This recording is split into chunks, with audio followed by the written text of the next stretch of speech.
one of the best things we can do for our children is make sure they see us happy and fulfilled. If we don't show them that, they don't know that that is the possibility for themselves, and they don't know how important it is that mommy and daddy are also, I'm Jamie and my husband's Will, and we are 1,000 different roles to other people. And I think that a lot of the postpartum happens because people go from having all these different identities, and then all of a sudden they have the baby and they go just into lockdown mom.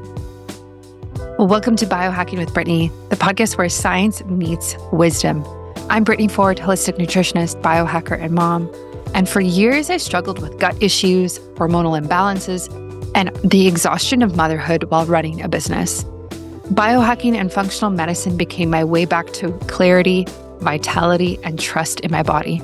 And that's why I'm here, not just to share information, but to share the practices and perspectives that truly shifted my health and my life. Each week, I bring you science-backed tools, honest conversations, and rituals I live myself so you can return to your own body's wisdom and create longevity on your own terms. Because your body already knows this is just the space to remember.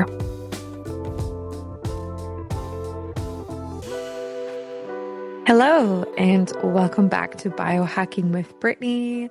Thanks for listening. This is a place where I talk about health and wellness and everything that entails, specifically for women most of the time anyway. And this episode is very much all about women and motherhood as well. I've been diving into more of the spirituality, deeper aspects to our health. And I was lucky enough to have Jamie Graber join me on this episode. She's known as Organically Jamie, and she is a manifestation coach, meditation guide, and founder of Organically, a platform dedicated to help individuals align their energy, mindset, and daily practices to create the life they desire. So she is such a wealth of knowledge. She's also a mom. And in this episode, we actually really get into relationships. We talk about marriage. We talk about motherhood versus fatherhood, the mental load that moms tend to carry, and the sense of identity that really changes when you become a mom. We talk about your mental health and emotional health with all of this, how you relate to other people and yourself. And it was a really eye-opening episode that I absolutely loved. Jamie was awesome. And I actually, after this episode, I started one of her courses, one of her relationship courses. So this is something I'm looking at right now. I'm doing it weekly, all about marriage and your relationship with your spouse and the meditations that go with that and how to show up, not 100%, but in the best possible way that you can for that. So we talk about energy, we talk about mindset, and this episode is honestly for every single woman out there who has a partner and is a mother or is not a mother. I think you will get a lot out of this when we talk about relationship health. So enjoy this episode. I will link to Jamie's courses and her app that is available in my show notes and on the website, so you can find it easily. Please connect with her. She is incredible, and I'm just so grateful that she came on the show. And a quick shout out to CaloCurb. My mom is still taking this. This is basically a natural Ozempic without any side effects that has millions and millions of dollars of research into it from the New Zealand government. I talk about this on my podcast episode with them, and my mom's on this and she is obsessed. I think she's lost it's probably more now, like maybe 12 pounds. And essentially it's a very natural, gentle way to curb your appetite without any harmful side effects, without impacting, muscle mass or you coming off of it and then there being negative side effects, none of that. So that's really great if you are looking for weight management. This is a very healthy, gentle tool to have in your pocket, and I would recommend to anyone who is open to that type of thing. You can go back and listen to our podcast episode where we dive deep into the science of CaloCurb. Highly recommend it. I was blown away, and something I will always have around and obviously have for my mom as well as she needs it. And a shout out to my retreat. I actually had a new woman join last week, which is so exciting. She is a mom of 3 and she's taking time away from her family and her kids to be able to come with us, which I come and join us in Costa Rica on my women's health optimization retreat. So it's in March, from March 2nd to 7th. And I asked her, I was like, why did you join? Like, what can I say? What can I tell people? And she said, because of her female-focused expertise, attention to detail, and grounded approach to wellness, Brittany is the ideal person to lead a health optimization retreat, and I cannot wait to experience everything she has in store for us. I love that. I'm so excited to welcome her. And if you want to join us as well, spots are running out. We are over 50% booked now, so I would absolutely love to have you with us. So enjoy this podcast episode. You can find out more details about my women's health retreat on my website, biohackingbrittany.com, or send me a message on Instagram and I will be able to help you out as well. Okay, I will catch you soon on Friday for another episode. Well, welcome everyone back to the show. I am thrilled that you are listening today. I have the pleasure of having Jamie Graber on the show with me, Organically Jamie. And what's so funny, before we even hopped on the mic, both of us were like, how did we get to this point of having this interview with each other? But I actually didn't tell you. It was like when I was in the bathroom right before I came into this room, I was like, I have a really good feeling about this episode. I just had this weird download of something's going to come through here that I or my audience needs to hear. So anyway, welcome to the show. I love that. I'm excited about that. That sounds like a good thing to me. I think things are always, as I was sharing, I think always things come together as they should be. And you don't always know why you say yes to this or why you do that thing or why you turn left or why you turn right. And somehow you bump into that person who then does the thing. Yeah. And so it's going to be one of those moments. Yeah. Yeah. I want to actually start with your journey of being a mom. Okay. And I have a lot of moms who listen to the show. I became a mom 14 months ago. And I feel like it cracked me open. I never meditated until I became a mom. I never saw the need for it. I was fine, right? It's kind of what I told myself. And then I found that I was go, go, go. And in this overwhelmed state so often that I needed to ground myself somehow. Did you kind of have that experience in motherhood? So I think that for me, and I think that what a lot of women don't realize, the thing that changes you so much during motherhood is actually that you recognize you need to learn to be present, because all of a sudden you have this life.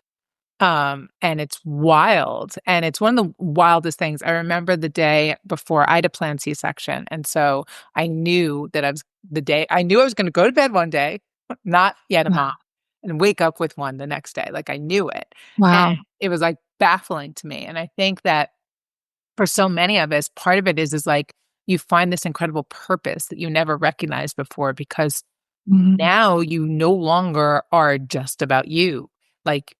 Most moms, and not all, but most moms, you have this child and all of a sudden all you want is for their happiness and their joy and for them to have all these opportunities. And I say, my world can be going chaotic and things could be wrong and everything went wrong one day, and I come home and I hug him and I'm like, none of it matters. None of it matters. All that matters is this. And you can't even feel that if you're not present. And so I think for a lot of us, and granted, I was already on my journey. I was on this journey, as soon as I came out of my mother's womb. But I think that for a lot of people, motherhood starts it for you because all of a sudden you recognize you don't want to miss it.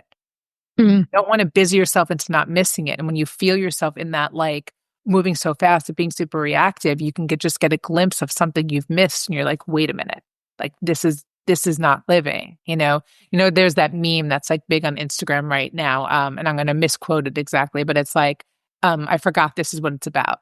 Right. Yeah. That is. Right. And I think that that speaks to so many mothers, because it is just that moment when, do you have a daughter or a son?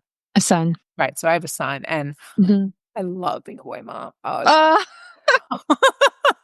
It is my greatest joy. And I had him later in life, and we took a long journey to get him. But he is the thing that also will drive me the most crazy. But there's something that he touches inside that literally, you can't explain it until you are one that it's like your heart opens for another. Even though I'm madly in love with my husband and like we have a wonderful marriage, it's not the same. It's like something happens where it is, you crack open because it's like, oh my God, all I want is for like this to be happy, like this human in front of me to be happy. And I think like that's where we get cracked open because we care so much now about something outside of ourselves. Yeah. Truly. And I think that for a lot of us, that's a change. Yeah. A change. Yeah. Yeah. Yeah. You actually don't realize how selfish you are until you have a kid. Yeah. And then, I mean, it's besides the point, but I remember like looking back a couple years ago and feeling tired. And I was like, what was I tired about? Like, Yeah. I had so much free time. I think about like what was I tired about, or I complain about like anything being expensive. I'm like, what was I even talking about? Like, I say to my husband all the time, I'm like, it is wild. It is wild to me how our problems have changed so drastically. But so is our happiness and joy, right? And Yeah. so it's like, they go together, but it is wild to think about like life before Porter and life with Porter. And it's just so different. And even like your laughter, even just the things that you find funny. Like Porter was describing something in our playroom the other day. And we were sitting at the dinner table and he was talking to my husband and I, and he was just going, he was like this, like about this much in front of me. He was about this much in front of me hiding. And my husband and I just looked at each other and there was something that was like so cute and so sweet and so loving about it, that created such joy in both of us. And it Ugh. was something like that you never would have noticed before. Yeah. That's like the presence that happens. And like, that's like where you get these like crazy moments of joy. My son learned how to ride a bike this summer on his own. It's like this crazy amount of joy you get that you're like, Yeah. ooh, that like that joy wasn't tied to like, the latest purse or like the latest like promotion or like whatever it is that it's like, oh, it's literally Mhm. just that he just rode the bike or like he Yeah. said the word or, so it changes everything. And Yeah. It's that's, like beautiful and innocent. yeah. Oh, And it's so special. Um, I want to talk about like the woman, like obviously you run your business and I run a business as well. So how do you balance being a mom and not missing those moments with like having your business, but it's more than just work. It's like it gives you a different sense of purpose and there's passion there. Like how do you kind of mix it all and make it work? So I think the first thing is that it's not balance, right? And I always tell people like it's not about balance. It's about understanding that like there's ebb and flow to everything. And there are times where I'm going to be more present in my work because something's happening and I have to be really present for that. Or there are times where I'm going to be less. And like during the summertime, I definitely take like a little bit of a step back and I'm much more present for my family and I'm able to do that. I think the trick is knowing that there are different seasons and different moments, and that we can't expect ourselves to be available for all of it on any of it, right? Whether that means being the best wife, being the best mother, being the best business person who's treating my career.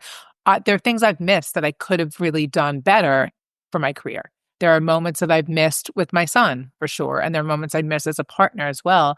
But we can't, I think one of the things that exhausts us the most is thinking that we have to be the best at all of it. And I think that there are moments for it. And I think it's important to know that what we need to do is be able to be present for the moments we're at. So if I'm at work, I need to be present for the work that's in front of me. And so a lot of my stuff will be for my app, I'm creating meditations, I'm creating talks and stuff like that for my stuff.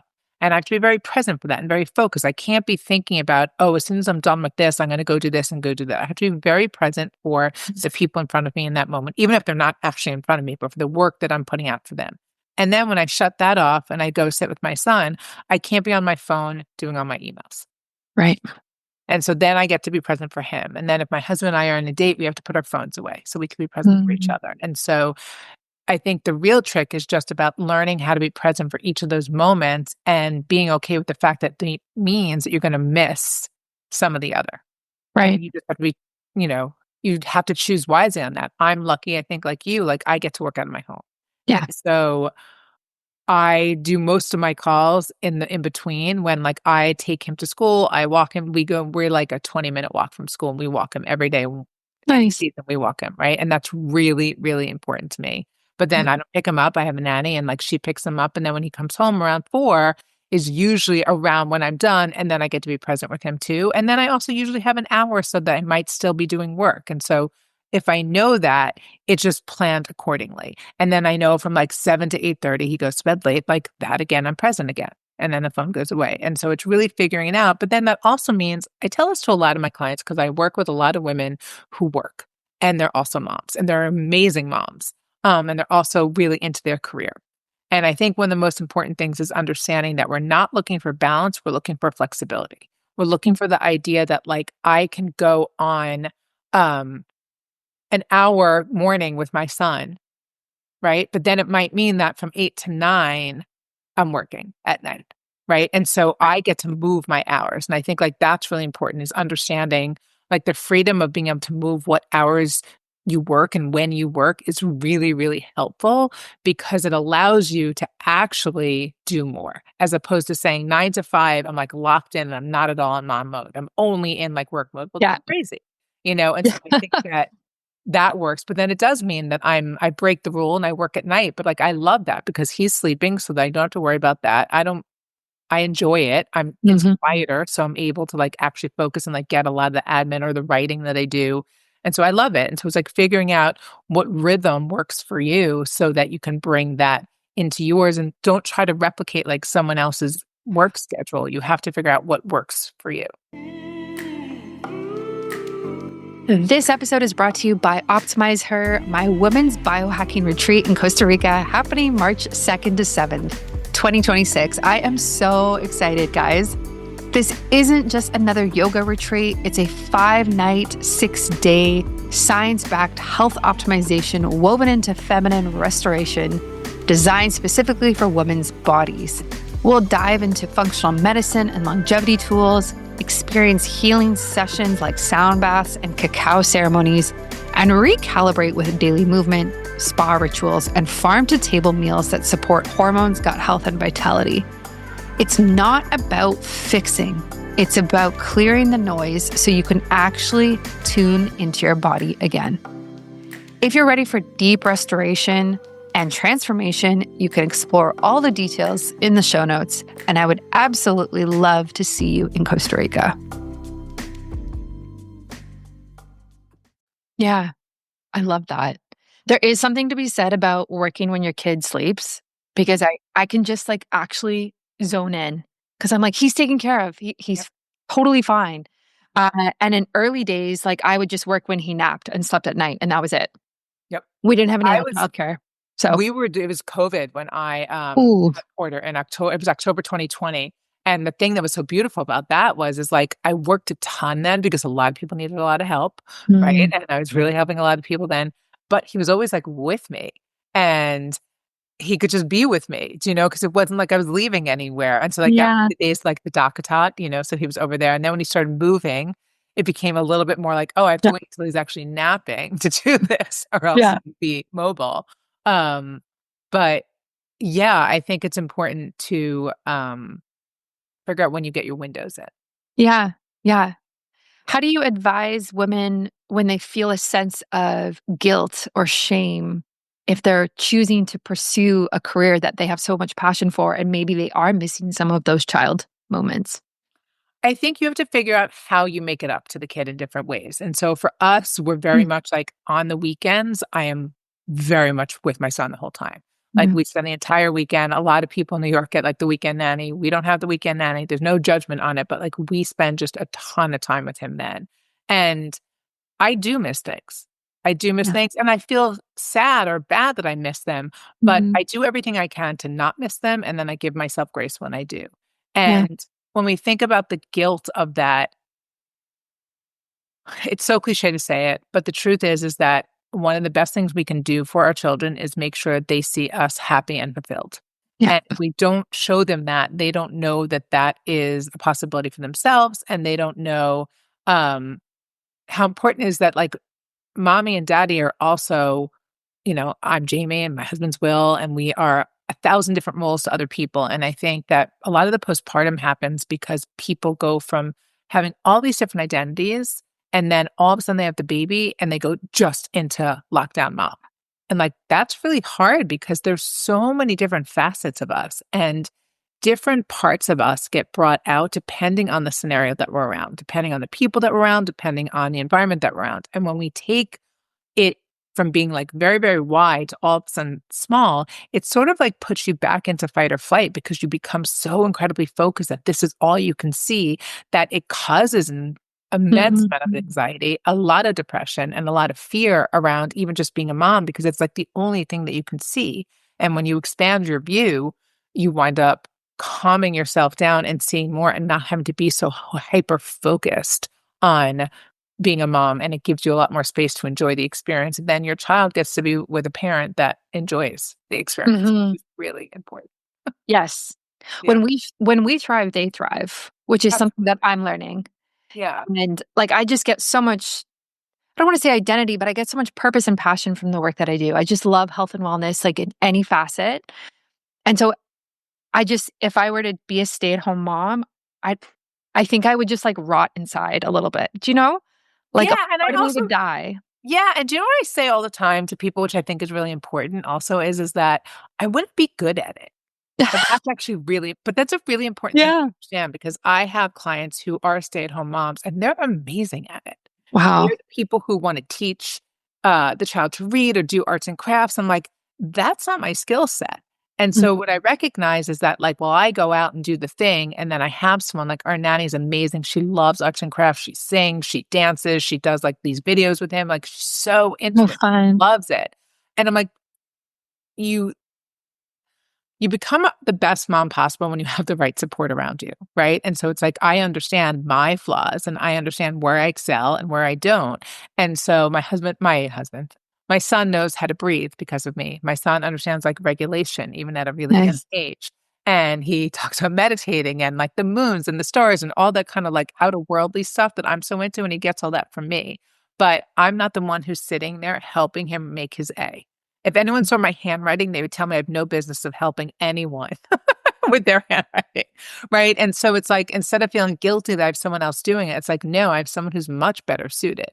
And that being said, I'm still laser focused. So like, I know his teachers. I'm very much involved with like so many things that happen in school. Yeah. I'm involved with all of his friends' parents. And so I very much make time to be incredibly present for things for him, but not for everything. The things that make sense to me. Right.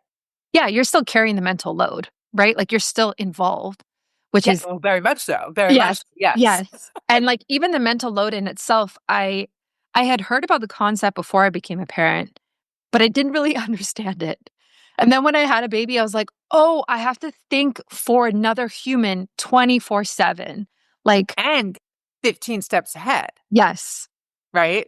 And like, and I think that, when we talk about like the mental load, I know a lot of people will get down on like their husbands and be like, I'm have the whole mental load. What I've come to really realize though is that my husband has his own mental load, and it's just different than mine. And he is thinking about things that like I haven't thought about, right? And like Right. the fact of like, I don't know how to call the plumber. I don't know how to do this. I don't know how to undo this. Like, I don't know how to do any of that. And I don't want to know any of do that. But I do understand that Porter needs a change of clothing. I understand he needs 2 snacks. I know that he needs all that, right? And so it's like, I'm not going to sit there and fight with my husband on the fact that I'm holding more of the mental load because I'm not seeing all that he holds then. And I think that like it's really important for us to understand that like our partners are our teammates, and we have to figure out once again, like, what are your skill sets? What are my skill sets? How do we do that together so that we can have the best experience for all of us? Like, my husband will teach actually my son a ton of stuff. My kid Porter, he will do Legos for like 18-year-olds. And without even the instruction book. Yeah, it's wild. But it's because it's his father will teach him and show him. And he did a puzzle that had 1,000 pieces of it, a total puzzle. My husband sat there and explained to him like kind of how you organize the pieces so that you can do. Yeah. And so I would never have the patience to do that. Like, in a million years, I could never. I can even do the puzzle myself, let alone teach my son. But it's like, oh, that's what he does. And so sometimes that means it's me remembering what he has to pack for the weekend, what we have to do. And I think that's really important. I think another thing that this isn't always possible, but like showing parents who like really love each other and support each other and care about each other, like that's really important. Yeah. We're really mindful not to fight in front of him, which isn't always easy. But the thing that's really great about that is it usually means that we're less reactive with each other because we haven't gotten to like something happens where we're all together, we put a pin in it until we can discuss it away from him. And by the time that's happened, the situation has diffused.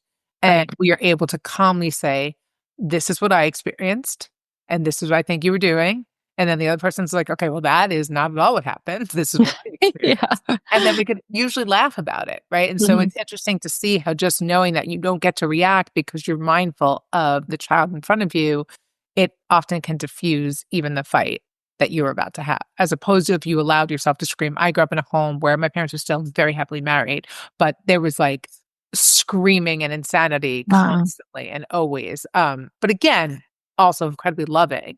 But my home's not like that. We joke, it's like a very silent home. Very silent home. Not repressed, but meaning like we don't have the TV on, we don't have Yeah. screaming, we don't have it's like very like calm conversation, which again, going back to Yeah. like calming the body, calming the situation, diffusing it. Mm. The calmer we are, the more we're in that parasympathetic state, the more expansive we more are, the more we're able to see more. And that comes with also all the solutions that we're usually looking for. Yeah. I love that. Yeah, I have a lot of friends who are kind of struggling in their relationships, especially with a new kid, especially as first-time parents, and even myself. And it's hard because I've gone through this of like trying to explain my experience of having a baby and everything I've been through, but then also understanding that my husband, will never fully understand what I've been through and what I'm going through and how much breastfeeding takes out of you and these different elements. And so I guess my question is like, how do you grow together after having a kid instead of growing apart and then just letting it resentment build and then acknowledging it 10 years later when the kids are older? So I teach a ton about this. I Mm. literally have like a 10-week course called On Relationship. Oh, And it's really important for us to really recognize that how we relate to everything is how our experience happens. And that includes our story, or how we relate to our story, how we relate to our partner, how we relate to what's happening in our environment at the moment. And in order to, I think, get through being a first time parent to a young child and having it is that you have to be regulated. And you have to be mm, regulated and you have to take yourself out of a reactive state. And often the only way to do that is to have a very, very strong meditation practice. And I believe that 100%. And I think that meditation in general is able to get you to expand time. mm, Able to get you to expand time, and it's able to get you to expand what you see. And again, like, so when we're in this like very laser thing, like, this is my side, this is my experience. I mm, bet, I had a hard time with breastfeeding. And so I was pumping a ton, like I was mm. hours a day. I was pumping hours a day. Wow. And I did it for 13 months. And in hindsight, I'm like, okay, I don't even know why I went that long. Granted, it was during COVID, so we were home. So it was a little bit easier to be tied Mhm. to that machine, but nonetheless, I did that, and I did have a lot of resentment, but I would, instead of getting reactive in a conversation with him, I would have a meditation practice, right? And so because I had a Mm, meditation practice, I could grab my breath in the moment and calm myself down. So I wasn't in reaction, I was in choice. If we have a relationship with our breath from meditation, for example, and then we're out in the wild, activated, you can usually just take one round, maybe two of that breath. And it's like your mind associates. It's like, okay, what do I know this breath from? Oh, I know this breath from my meditation practice. Okay, what's my meditation practice do? Oh, it expands time and expands possibility. It takes me from here down to here. And now that I can see more, instead of the situation being right here where I can't see it, I'm like blind with fury, right? Instead, I can see it over here and I could say, oh, well, what's he experiencing right now? What might mhm, this be for him right now? And you actually have the ability to kind of turn around and see the situation from that other person's point of view. And when I can see that situation from that other person's point of view, I'm no longer in this idea that I have to defend myself and I have to be right. I now can be like, okay, how do we come to solution together. One of my teachers used to say, when you're in a fight with your partner, you want to ask, are you trying to be right, or are you trying to have a better moment? Mm. If we're trying to have a better moment, I'm looking for connection. Connection is why we're here. Then I want to look for a space that my husband and I can connect and then have that conversation. So we still get to have the conversation where I didn't like Yeah. that you did that, right? We get to have our voice, and it's really important to say, or honey, I feel really overwhelmed. But there's a difference when we are heart to heart, I feel really overwhelmed, then I feel really overwhelmed, right? It's completely different. And so Right. if we can connect before we're in that discussion and from a calm space, we're much more likely to come to a resolution that works for both of us. And Yeah. we have to see other people's sides, because when we're activated, we literally, like, that's the point. Like, you go into fight or flight and your vision becomes this. And when your vision becomes this, it literally is like Mhm. you're so activated, you can't see any other's point of view. Yeah. And most likely, you're both right. Most Yeah. likely, you're both right. And again, I Mhm. say this as someone who came out of the womb like angry and always thinking they're right and wanting to fight with everyone, to now someone who's like, okay, where can I look for connection before I Mm. start fighting? Because you know, I think marriage is really important. I love my marriage. Mm. My husband and I are very, very different people. And we definitely have a lot of conflicting views on a lot of things, but we're also really committed to each other and to resolution. And so that makes my life and his life much bigger, because we didn't marry the replica of each other. We married someone so different. So our experience on earth is so much larger, but we can only see Mm. that, experience it, because we connect before we get into the Yeah. conversation about whatever's upsetting either one of us at the time. And it's not Yeah. always perfect. It's not always perfect, but more times than not, it is coming from here instead of like coming from here. Yeah. When we're coming from here in our heart, we're much more likely to find peace. Let's be real. Weight loss is on everyone's mind right now. Ozempic and other injectables are everywhere. But what if there was a way to support your body's natural appetite control without these drugs, needles, or side effects? And that's exactly what Calo Curb does. It's 100% plant based supplement that helps activate your body's satiety signals. So you actually feel full sooner, snack less, and naturally support weight loss. It's like giving your body a reset button. So instead of fighting cravings all day, you actually feel like you're in control again. And here's the best part: it's simple, safe, and sustainable. For me, Calo Curb has been such a game changer in calming my appetite when I have used it, and also just helping me trust my body again. My mom has been using it and has actually lost 8 pounds in 3 weeks. And she's so excited about that because it's such a natural and easy thing for her to do without looking to something like Ozempic or something much more extreme or yo-yo dieting or anything like that. So if you are curious and this is something that you think could be helpful in your life, or you have somebody you know who could really benefit from this, I think we all kind of have that person. You can try it and you can get 10% off with my link, which is in the show notes. Think of it as a healthier, natural alternative to Ozempic or even Wegovy, one that works with your body and not against it. You can also message me on Instagram at biohackingbrittany if you want my link to save or you have any other questions about it. Yeah. I love that. And I think you're so right that it's so hard to do this in the moment because all you see is your experience. Like, whatever conflict, how does this impact me? And you don't understand me. I'm carrying all of these things and the mental load. Um, And we're often more expressive than them. And so yeah. my husband's a Virgo, and he's like very calm, cool, collective. And from doing a lot of this work and from having a lot of these conversations, I recognize that he's holding a ton that Mm. he just doesn't express as much as I do.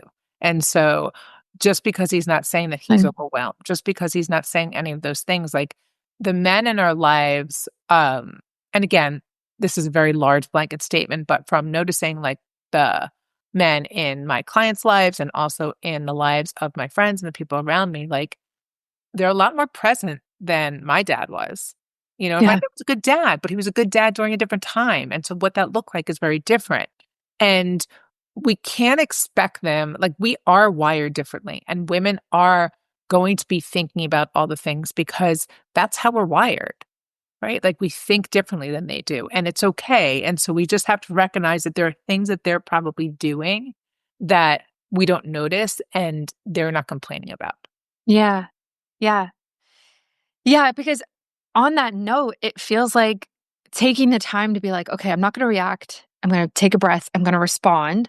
Feels like almost like another thing that we have to manage. Like now I have this other reaction. I have to manage the relationship. Whereas, like, is he doing that as well? And like taking a step back and being like, okay, how does my wife look at this? Probably not. Probably not. No, probably not. Right. Probably not. But again, do I want to be right or do I want to have a good moment? Yeah. Right. And I think that sometimes it's like we look at that and we're like, they're probably not, but like they're also not wired to do that. Yeah. Right? They're not wired to do that. I joke around all the time, and this might be like non correct for your audience, but like I joke around all the time about I don't want him to be like me. I mean, Mm. being married to me would be horrific on some level. You know, who wants to talk about things all the time, who always has these feelings about things, right? And it's like, you know, I'm sure it's not easy. And like sometimes he just wants to like veg and like relax. And I want to go into this deep philosophical conversation about like, why are we here? Right. And it's like, I have to remember that like Yeah. I'm not easy either in my own Mhm. way. But I know that like I want a happy marriage. And so when I keep on thinking about the fact that I want a happy marriage, am I going to look for ways that he's wrong or bad all the time? Yeah. Or am I going to look for the ways that he actually is such a great partner and he fulfills me and he takes care of me and he makes me feel safe and he makes my nervous system feel safe and like all of those things. And I think it's really important because we are often just in such defense of like us being wronged or us being we are correct and I'm right in what I'm saying. And it's not that I'm asking anyone to like gloss over things that they're not doing. I'm saying have those conversations when you're regulated, which is why Yeah. meditation is so important, which is why having a very strong practice that is tied to spirituality, I think is really important. Um, because it takes you out of the me that so many of us are in right now, and it takes you out of that space so that like when there's conflict, even if it's just with a friend or if it's with a coworker or my 5-year-old who has quite the attitude sometimes, right? It's like I'm able to Mhm. not be so activated, you know, so that I can get to a place of peace for me and the other, because that's ultimately what we want. And I think if we're always trying to be right or we're always trying to prove that we have it worse, so we're taking advantage, we're being taken advantage of, or any of those stories, like you will always find things that confirm that. But if we want to confirm that we want to feel good, then is that gonna, even if we win, okay, honey, you're right. You do take on more.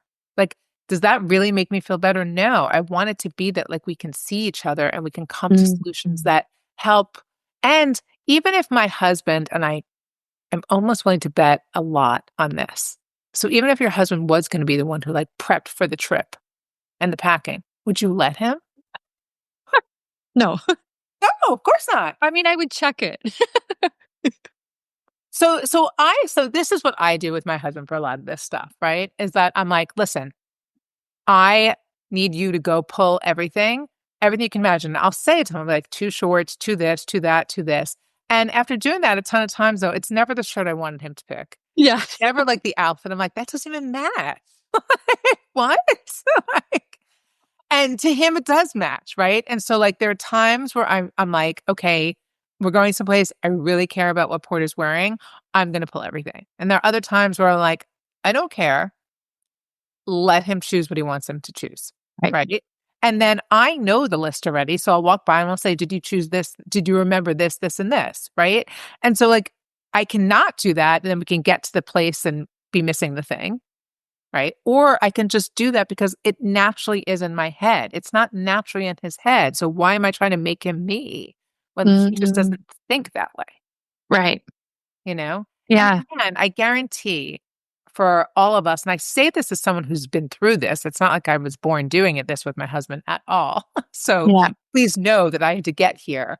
Um, it took a lot of fighting for me to realize, oh my God, there's so many things that he does that I couldn't do, don't want to do, don't understand. It's like when like we redid our house in Connecticut and there's all this construction stuff. And it's like the second the guy starts talking, it's like, woo, like I can't hear any of it. I don't understand the thing of it, and I don't want to, Yeah. but I don't have to, right? Because he's going to hold that part. And so whatever it is in your relationship, I imagine that your husband holds stuff that you don't want to hold. And the Yeah. stuff you're holding that you're complaining about is stuff that you probably naturally are good at holding. Yeah. It's hard to remember that and step out of the tit-for-tat mentality, right? Of like, I did bath time, so you're doing dinner. Or like, you take out the recycling and I do the grocery shopping, whatever it is, Yeah. right? But there's no point in doing the tit-for-tat because your goal is the same, like a healthy, functioning home. So I say this all the time. It's like, you are teammates. Yeah. You are teammates. There was once this really cute thing I saw on Instagram, and it was like these parents getting ready with like, I think it was 3 kids. I only have 1, but it was like 3 of them at the airport. And like the father goes to the mom, don't forget, it's us against them, right? We're not against each other, remember? And it was like, that is so cute. And it's probably so incredibly true. And like, I was recently on a trip with my husband. I don't even remember where we came back from. It was on an airplane. And we never check. So it could be a nightmare of how many on the plane stuff we have. And I was like probably mad at him about something that happened. And then I was looking in front of me and I had like my 1 bag and my husband had 2 backpacks on, 2 rolling things. One of them had a bag on it. And then my son was sleeping on the other because it was like 3 a.m, rolling him through the airport. Right. And I was like, he's a teammate. I would have been still on the plane. I wouldn't have been able to get off the plane. I wouldn't have even known what to do. And so I think it's just really important for us to remember that they're doing other things and we want to look for them. We want to look for them because what we want is a teammate that we love and that we care for, and we want to stay together, most of us, right? And so it's like, again, and there are going to be outlier situations where you're like, no, no, no, no, no. But I think why so many people wind up in divorce is that it starts with this tit for tat. It starts with this, but like all the stuff I'm doing, when if they just expanded and they were able to, again, regulate, which means like I'm activated. What can I do? I can take a breath. I could connect, and I can connect with what I want for my life. And what I want for my life is a really beautiful relationship with my husband. I want to appreciate him. I want him to appreciate me. And that's what I want. So then let me try to appreciate him right now. Right. Right. And I think we also forget that. I think a lot of women forget, like, they want to feel appreciated by their partner, and yet they so rarely let their partner know that they appreciate them. Yeah. Yeah. It's like you want to be seen. Yeah. Like, did you They see? do too. And Yes. the thing that I feel so far, I feel for men too, is like they want to be seen, but like they're really talking about that. They don't really come home and like, I don't know, I want my husband to come home and like want to talk about his feelings, but like he's not shocked if I do, and like, and he lets me do it. Yeah. Time and time again. And so I think it's important for us to understand that they're not breastfeeding. They didn't get their body, holding a child for that long. I got mine cut out of me. So like there was a whole that, Yeah. and he can't ever experience that. But he did experience his wife having to get cut open. Yeah. And that was really scary for him. Right. And having to sit there and knowing that like he couldn't do anything and he couldn't take care of it. And like he didn't know what to do in that situation. And like all the other things that come up for them. And the fact that like he can't feed the child and he can't do a lot of those things. And there's probably a lot of things that they are envious of us that we can do that they don't get to do. And it's just kind of, again, remembering that like we want to see the best in each other so that we are the strongest team, and then discuss the things that we're upset about. So we're not going to like put them under the carpet. We want to talk about all the things, but talk about it from a place where I remember I love you, not that I hate you in this moment. Yeah. Yeah. Yeah. I have a friend who is going through a tough time with her husband. They have a baby, he's like 18 months, and she does a lot of this like tit for tat. And he comes home and I've talked to her, and her verbiage is like, he's not holding up his end of the bargain. Like, he's not really providing for them in the way that she thought he would, like financially. And so she's working now, their kids in daycare, and like, and she pays for daycare. So her mindset right now is like, kind of like, why do I even need you? Like, I'm the provider. I had the baby. I'm paying everything for my baby. Like, I love you, but at the same time, like, I just feel like it's uneven. And then when he comes home from work, they fall into the tit for tat of like, look at all the things I did today. I worked and I took care of our kid. What have you done? Right? Oh, you took out the garbage this morning. So when Well, did they ever sit down and talk about the things when they're not activated? oh, I don't know. But I think that's a big Maybe. part of it, is that you gotta talk about the things when you're not activated. It's Yeah. like, and a lot of people don't wanna disrupt the good, fun, loving moments, Mhm. that serious conversation, but that's one of the best times to do it, because you're remembering how much love you have, and it's, "I love you, but," is one of the things you just said that she'll say, but it's like, "Well, wait a minute, like, I love you means something, right? And Mhm. I love you," so it's like, "Okay, how do we inspire you to get him to that next level, right? How do you help him to become more successful if that's what he wants? And if not, how do you guys switch the roles? If she wants to be more career focused, and then like, does he stay at home? Like, what does that look like? And what are the Yeah. possibilities out there? And how can they look at the possibilities um, when they're not mad at each other?" Mm. You're so right, though. Like when things are good, it's kind of like, why would we bring up this really heavy topic? Like we're having fun. Why would I bring up like what you did last week? Right. Like, Right, and again, we don't wanna bring up necessarily, like, what you did last week, but it's more like, I wanna Mhm. bring up how we wanna move in the future. I wanna bring Yeah. up, like, how do we see this working so that we're not fighting all the time? What are some of the things that I could do that would help you? What are some of the things that you could do that would help me? And how can we find a way to make it better so we don't keep on running into the same situation? And again, the easiest way to do that is if you're regulated. Right? And Yeah. I'm gonna keep on bringing it back to that, and that's why I think meditation is the thing that will save us all, is because, like, whether you're talking about just in the home or you're talking about, like, anywhere and everywhere, like, everyone's activated all the time. Social media activates us, the news activates us, politics activate everything is so activated, Yeah. and people are just, like, fighting left and right because everyone is just in fight or flight constantly, whether they realize it Mm. or not, and so anything that happens, it's right away, it's like defense mode, and it's like, if we can be regulated, I will say that I live in mostly, the parasympathetic state, which means it's like that rest and digest. I am, like, pretty Oh, chill, and so awesome. things happen around me that most people, or I would even say an older version of me, or a younger version of me, I guess, would, lose their mind. Mm. But now I can see it as part of the whole. It's like, this is not that big of a deal. Yeah. This is not that big of a deal. And so, like, when we're fighting with our partners about stuff, often it's like we're making this thing such a big deal, and it's probably Oh, not. yeah. So, like, let's, Yeah. chill, and then let's find space to talk about things when we aren't activated, and Yeah. remembering that we love each other. Mm. I've been thinking a lot about the concept of like letting go the last few days. I don't know why it's been like orbiting in my field. Solar eclipse, Yes. And just like fall. letting the little things slide. And that's not to say like don't have a voice and express yourself. And it's not just in my marriage, like in other areas too. But it's like, are you really gonna be activated by everything all day? You know? So if you wanna be, you can find reasons to be. If you wanna Yes. be, I can literally find reasons to be activated about every single thing that happens in every single moment. And I can recognize, like, does that feel good in my body? Mm. Probably not, Yeah.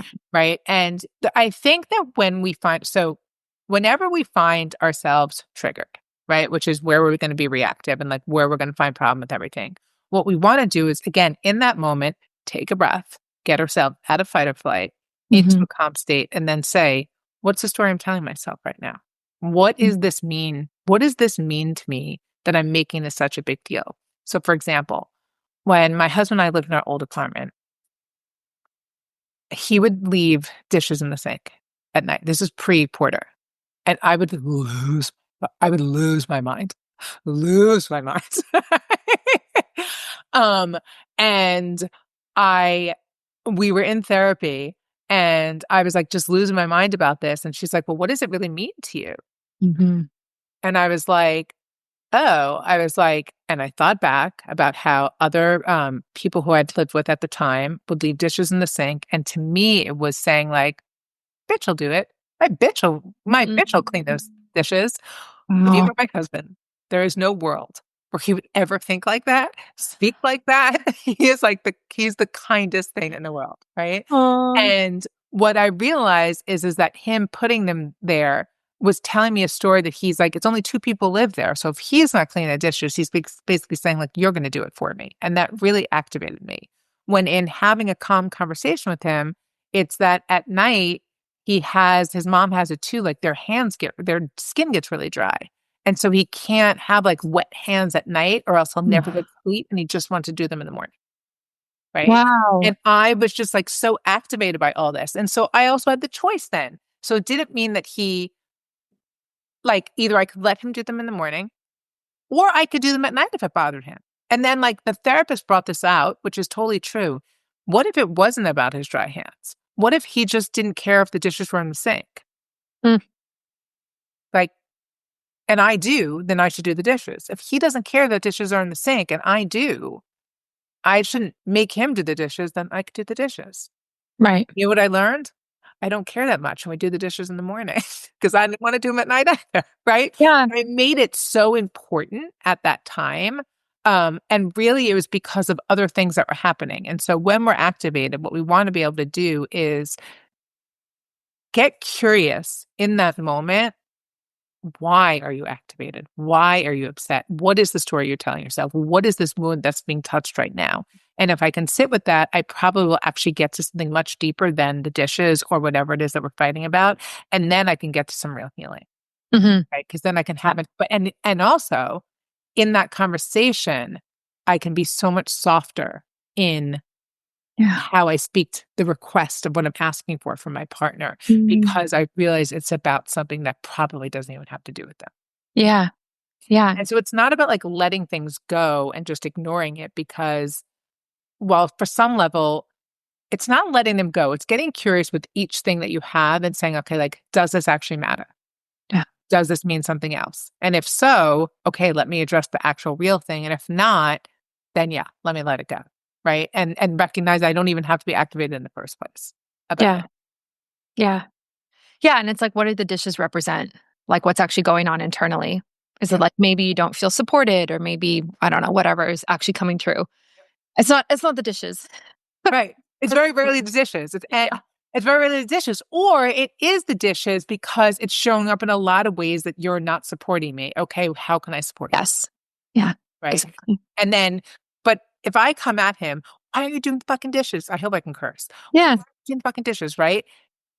How likely is he to be like, okay, let me go do the dishes, my love, right? You know, no, it's more about when you don't do the dishes, I feel so unsupported. I feel like I'm in this all alone. I just don't know what to do. And I'm really struggling.